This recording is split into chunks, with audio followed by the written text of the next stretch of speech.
welcome to this very special edition of the KJ Masterclass Live, the show which ensures that you profit from your time spent here with experts, either through their industry insights, information, or simply learning from them.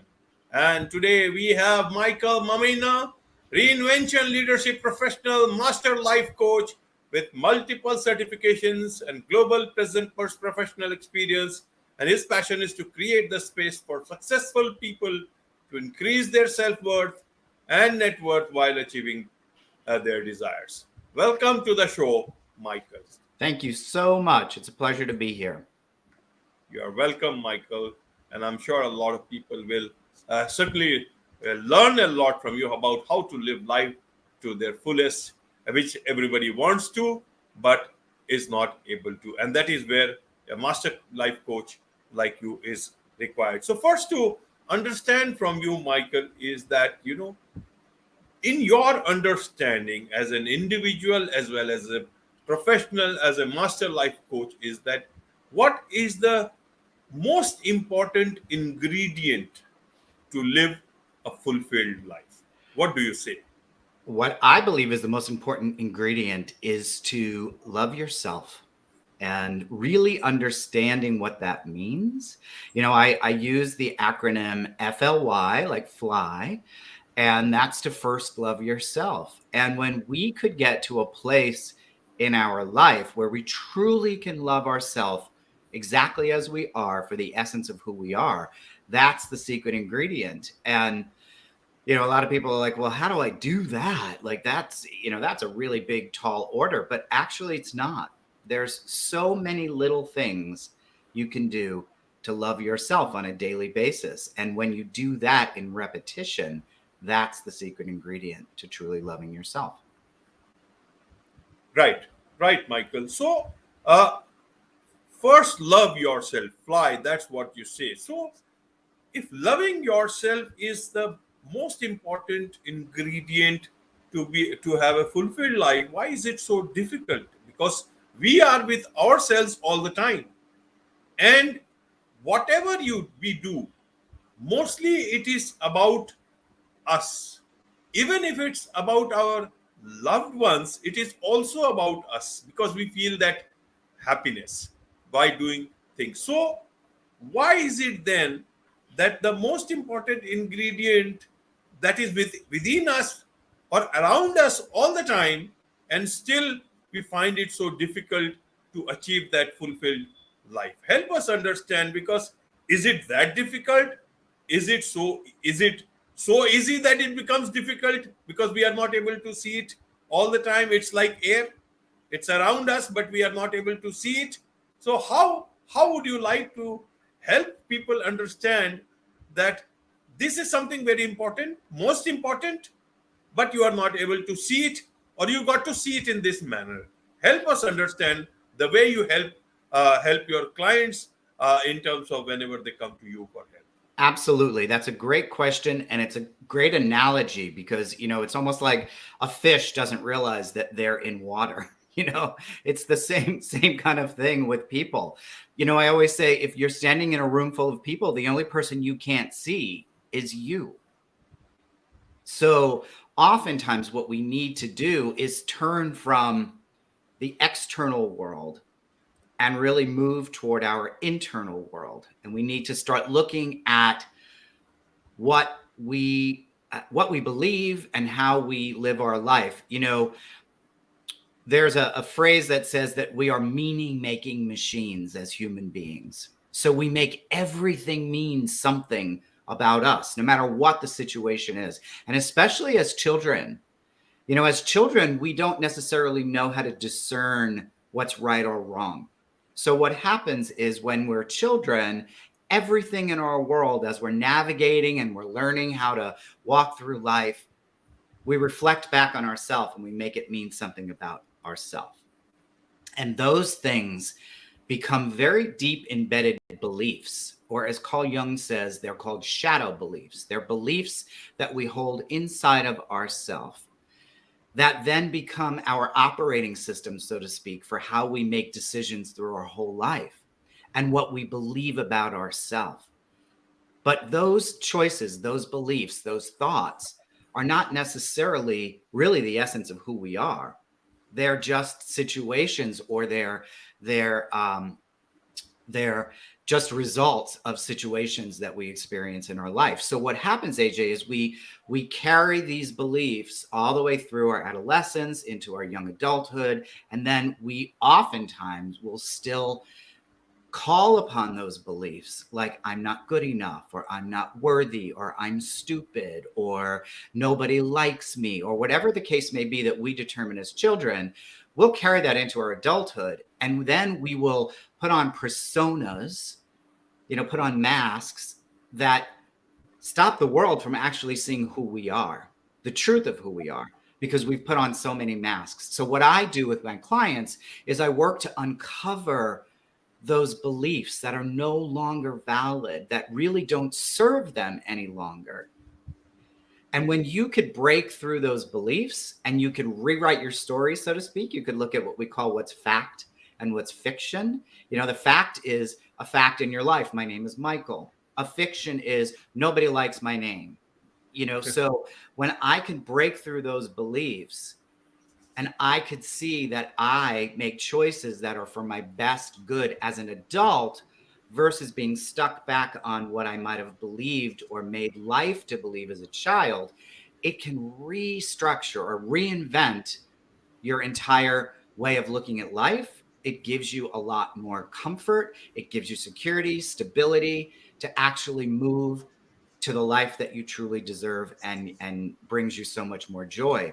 And when you do that, when you allow yourself to start looking inside versus outside for that validation, that's loving yourself also. And the more you do that, the more you become comfortable. And then it becomes something that you are naturally putting out in the world. And those around you are affected by that as well, because you're this essence of strength, clarity, joy. And suddenly you go, well, look at that. Everybody around me sort of has that same way of being. So that's sort of reinventing your life, but that's also how I work with clients to break those beliefs, restructure, refocus, reinvent. And I'm not saying it's, you could do that in a 1-minute conversation. There are many factors that hold people back that we don't even realize that really affected us as children. Little things, simple things that can compile. So the more we can move those beliefs to the side, we can do what we restructure to an empowering belief. Instead of I'm not worthy, it's I am worthy, or I deserve this. And when you start playing those words in your head, that's when you really start walking your path.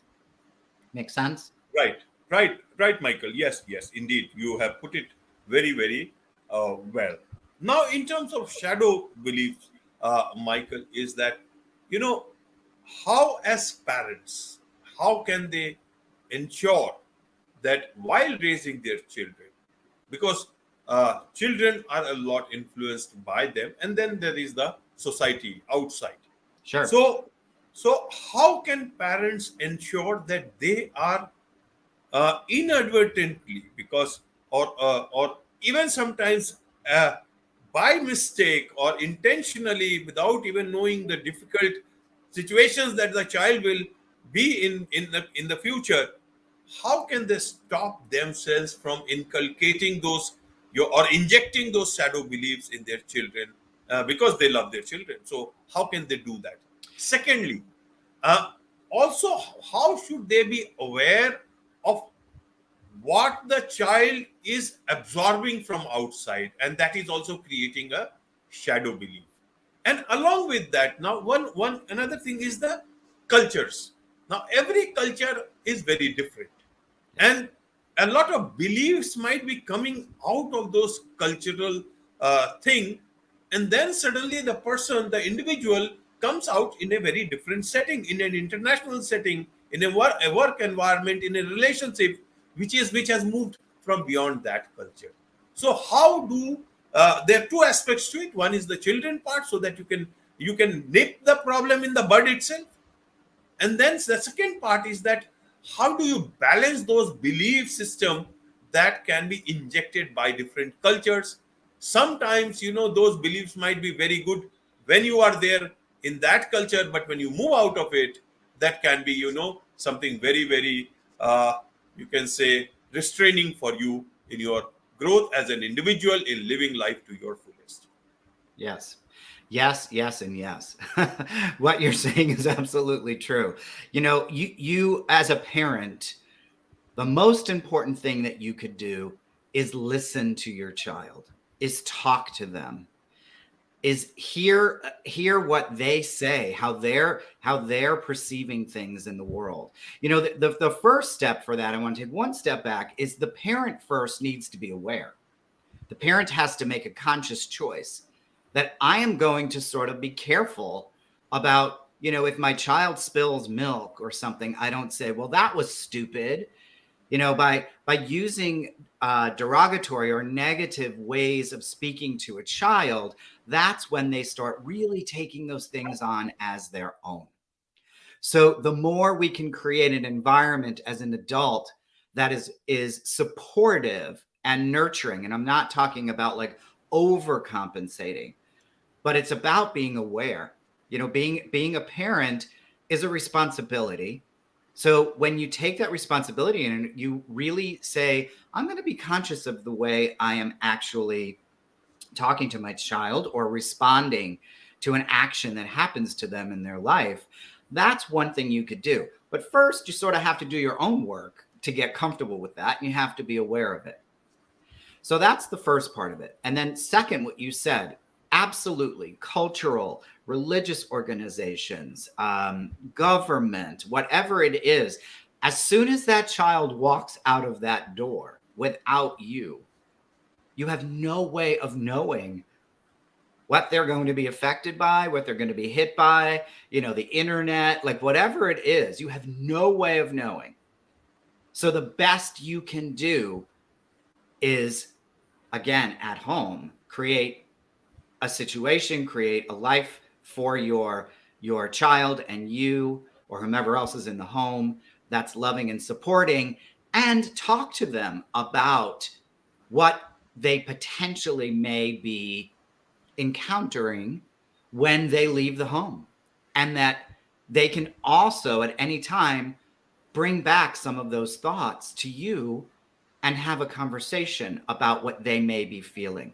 The more communication and the more connection that you can make with a child and support them, the better it's going to be in terms of them making the right choices about life, about themselves, about the future, about whatever they need to actually move forward. But you're right. As soon as they walk out the door, you never know what they're going to encounter. All you can do is sort of lay the groundwork, as so many parents do, to try and build a foundation for their children. Right. Now, whatever the case might be, in this US, a lot of people move out of their houses as soon as I guess they attain the age of 18 or something, if I'm correct. Yes. And in several societies in India, it's not like that. But a lot of people have to move out because they have to go out for studies and even work, and also obviously this almost like staying outside your parental home. In those situations, now when you are aware of yourself, now you have to live by yourself. How can someone ensure that, because by that time they have that enough sense, is that, okay, these are the beliefs which is not going to work. So and so how do they come out of those beliefs? Is it that they can do it themselves, or will it always require a coach for them? How can they start loving themselves, and you first love yourself? How can they start doing that without again, going and starting to feel that they are being selfish about it? Because when you are very young, you have those thoughts of doing things for people around you. Even if you want to do everything for the world, you want to save the world, you want to do things for the climate and everything else. So amidst all these things, the last person that they can look forward to take care of is themselves. So how do they look at when they are very young and they are aware of things? So you're saying when they sort of leave the home and they're sort of Yes, venturing out. yes. Okay. So I'm going to sort of coin a phrase from one of my teachers and mentor, Nancy Levin. What she says is, and this is sort of the equation I mentioned before, looking at a situation or looking at if something happens to you, it's good to consider what is a fact and what is fiction. Because again, a fact could be that someone just said something unkind to me, right? So that's a fact. They said it. The fiction is the story that I put around it, or the belief that I then sort of reach back to and say, wow, you know what they said, or they don't like my hair, you know, that's true. So I can either take that on as fact, or I can say that's their stuff, not mine. You know, the more we can not take on other people's projection onto us and the world's projection onto us, even, you know, what's happening around the world or even in our own town or whatever it is, the more we can look at what is fact and what is fiction, what is mine, what is not mine to take on, that also will free you up from the attachment to some of those things. And again, the more you practice this idea of what's fact and what's fiction in the situation. Oh, this is not really about me. This is them projecting their unhappiness onto me in a work situation or someone who's being competitive or something like that. It's really looking at what is mine to own and what is not. So I'm a big proponent, obviously, of life coaches and people who can support you through separating some of those ideas and thoughts. But if not, just notice what is this person trying to do to project something onto you that they don't want to own in themselves versus this necessarily being truth. So when you can do that as often as you can, when you could sort of walk through life, not on guard, not being scared, but being aware and saying, this is not true. This is not really about me. This is their stuff. That sort of breaks the path open and allows you to walk in your confidence again, which is truly then giving you the strength to continue to love yourself. Absolutely, absolutely. And that's where you also talk about, boundary setting. And you say that boundaries will set you free. So how do I start creating boundaries which can set me free and rather than, restrict the movement of people who actually care about me? So how do I go about taking care of putting the right boundaries for myself? How do I do it especially in my workplace, where the requirement is that you need to be communicative to all and at all places and all time at all time in life. So how do you do that? Well, again, setting boundaries, and Boundaries Will Set You Free is the name of a book by Nancy Levin, who is one of my teachers. But what she says in the book, which I have taken on and use with my clients, is that boundaries are between you and you. Okay. So boundaries are also what you will and will not tolerate in your life. You know, what's okay and what's not okay. And they don't have to be huge boundaries. They could be very small. And again, the person you're setting a boundary with doesn't even necessarily need to know what the boundary is unless it's something that you're feeling violated. Then you need to do what we call a verbal boundary or set a verbal boundary with someone. But I could make and set boundaries for myself that will help me, again, with awareness. If I can set a boundary that makes me comfortable and makes me able to walk through life or even the work day, where I will say, you know, it's like if someone at work is doing something that is not comfortable for me, I am going to set a boundary that I am going to either verbalize something, or I'm just going to take a breath and I'm going to go to the restroom, or I'm going to go get a glass of water.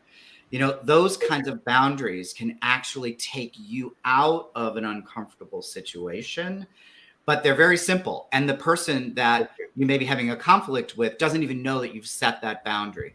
So the more you can set boundaries that you know I'm okay with or not okay with in my life, that's also going to give you the foundation to walk through life with much more confidence and strength. You know, and I realized that, and people talk about that a lot, like, well, at work, they're asking me to do things and I have to do things. There are certain things you have to do.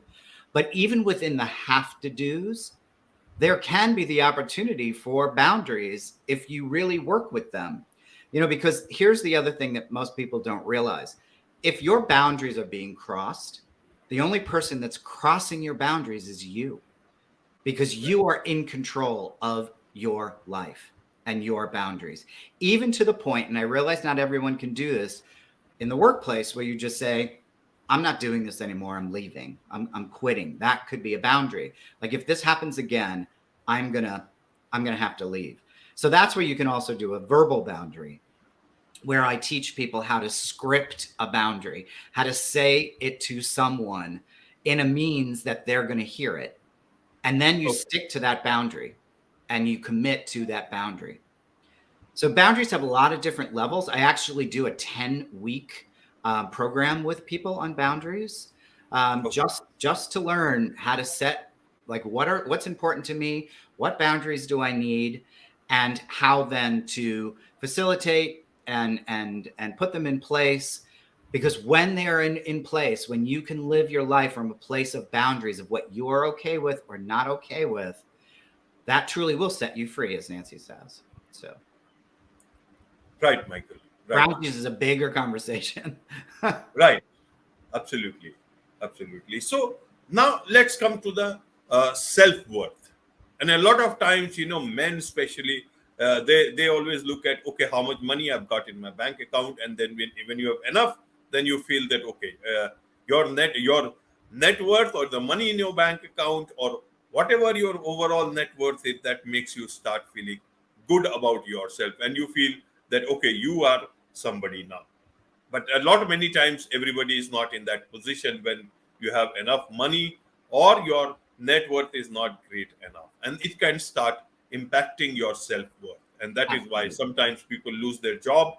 They suddenly start losing, not feeling great about themselves. So how should one look at, their self-worth without, letting this net worth impacting their whole process of thinking? Because net worth can differ from people to people, but self-worth is something that, that is most important, that is going to make you feel good about yourself and your existence and everything else that you want to do in life.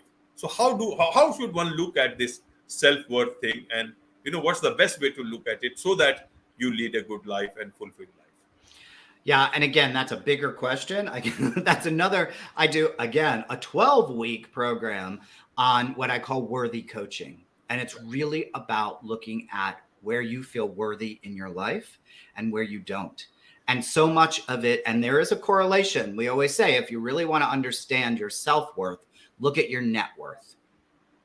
Because there is definitely a correlation between the way what you consider your worth to be and what you financially actually find in life for your financial worth.